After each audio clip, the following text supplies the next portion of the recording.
دي نقطة التحول بين الإنسان التقليدي وبين ما نسميه الديجيتال نوماد أو الرحالة الرقمي. في فرص عمرها ما كانت موجودة قبل كده، ودي الميزة في الموضوع، إنك تقدر تشتغل من أي مكان، تعيش في أي مكان، تختار حياتك بنفسك، وده بالظبط اللي احنا هنتكلم عليه في السلسلة ديت.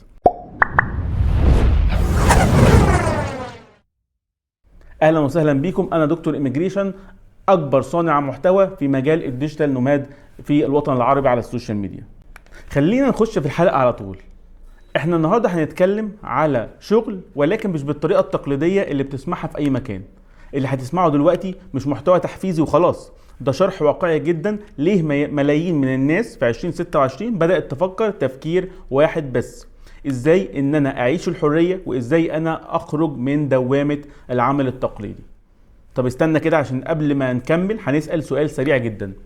لو شغلك اتقفل بكرة، او الشركة قالت لك مفيش شغل من المكتب تاني، هل ده هيبقى أسوأ يوم في حياتك، ولا ده هيبقى حياة جديدة وبداية رائعة؟